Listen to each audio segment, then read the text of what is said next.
Earth's defensive platforms, massive railguns that fired tungsten rods at relativistic speeds, opened fire from the outer system.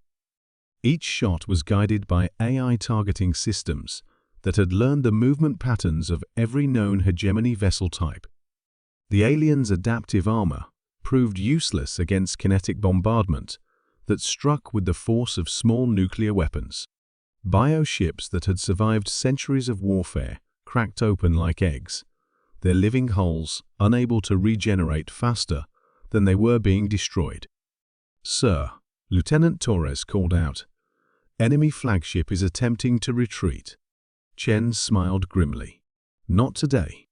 Deploy Operation Checkmate."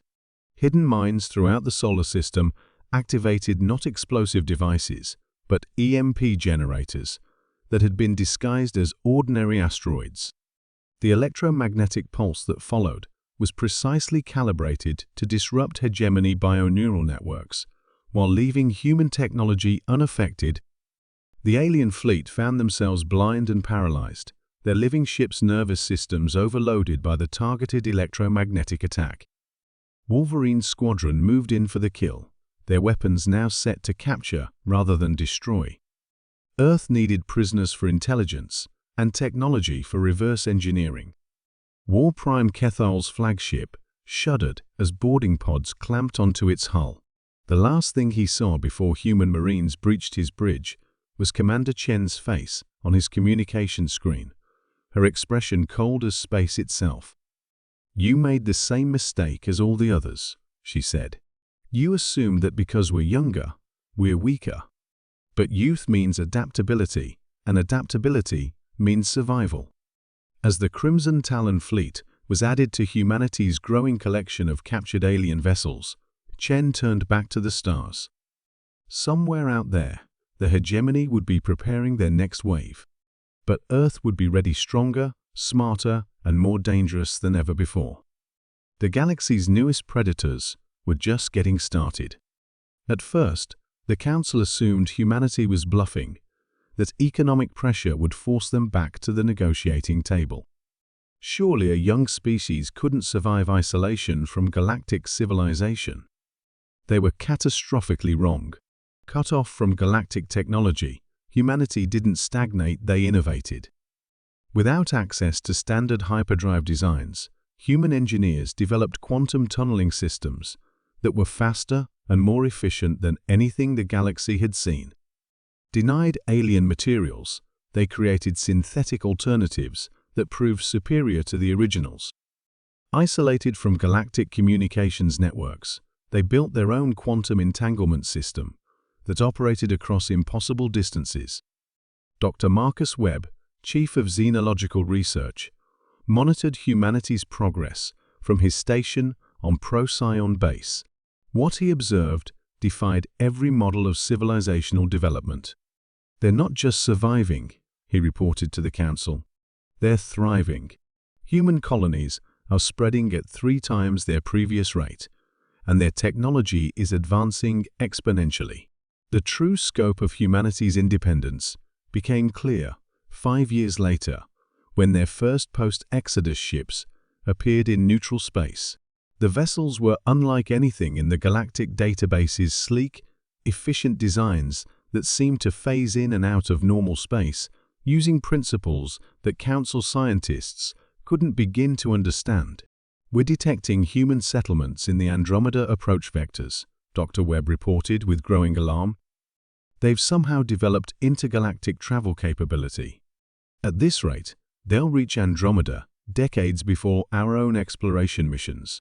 But the Council's real concerns weren't technological, they were economic and strategic. Humanity's departure had created cascading problems throughout galactic civilization. The human trade networks had been more integral to galactic commerce than anyone realized. Colonies that relied on human agricultural technology faced food shortages. Planets that depended on human manufacturing found themselves unable to maintain critical infrastructure. Most disturbing were the reports from the frontier worlds. Independent colonies that had declared neutrality were requesting to join something called the Human Commonwealth a loose federation that offered protection, technology, and trade without demanding political compliance. They're building a parallel civilization, Chancellor Vex Thara admitted during an emergency council session. And they're doing it better than we are. Species that had voted against human membership were quietly establishing backdoor communications with Earth. The Zephyrian conclave formally withdrew from several council trade agreements to pursue independent relationships with human colonies. Even hegemony worlds were secretly negotiating technology transfers. Ambassador Korthal, who had led the opposition to human membership, found himself facing a bitter irony. The Draconic Empire's outer colonies were hemorrhaging population to human systems that offered better living conditions, more advanced technology, and most appealingly, freedom from imperial oversight. We created exactly what we feared, Vex Thara reflected, as she reviewed the latest intelligence reports. We wanted to control humanity's influence on galactic civilization. Instead, we forced them to build their own civilization, one that's attracting everyone who feels constrained by our systems. Dr. Webb's final report was perhaps the most sobering. Humanity has effectively demonstrated that galactic civilization, as currently structured, is optional. They've proven that a species can not only survive outside our systems, but actually prosper beyond our wildest projections. The question isn't whether we can bring them back into compliance. The question is whether we can convince them that we have anything valuable to offer. The Galactic Council had demanded humanity's submission. Instead, humanity had shown the galaxy what independence looked like. And the galaxy was beginning to wonder if they'd been doing things wrong all along.